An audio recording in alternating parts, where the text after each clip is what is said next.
नमस्कार, आपण पाहत आहे भांडाफोड न्यूज। एका दमात भ्रष्टाचारी कोमात, सोशल मीडिया, कर्जबाजारी, गुन्हेगारी, सट्टेबाजी, चोरी, मटका, जुगार, दारू, सावकारशाही, न्यायाच्या प्रतीक्षेत प्रशासन। भांडाफोड न्यूज, एका दमात भ्रष्टाचारी कोमात। देवतारी त्याला कोण मारी, लोकांनी हाक मारली आणि 3 सेकंदात तो बाहेर पडला। रिक्षा चालकाचा व्हिडिओ पहा।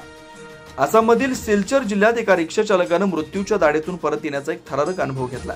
एका महाकाय जाहिरात फलकाखाली त्याची रिक्षा पूर्णपणे चिरडली, परंतु सुदैवाने हा चालक थोडक्यात बचावला। त्याला कोणतीही गंभीर दुखापत झाली नाही। घटनेचा व्हिडिओ सोशल मीडियावर मोठ्या प्रमाणावर व्हायरल होतोय।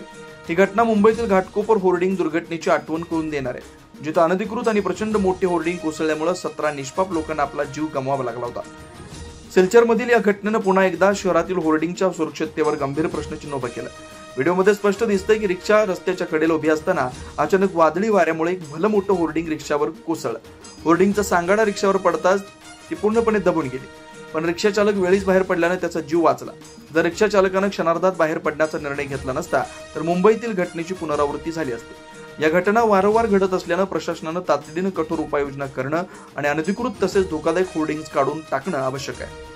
नागरिकांच्या सुरक्षेला प्राधान्य देणं गरजेचं आहे। घाटकोपर होर्डिंग दुर्घटनेनंतरही अशा घटना घडणं हे दर्शवतं की नियमांचं पालन आणि अंमलबजावणी अजूनही अपुरी आहे।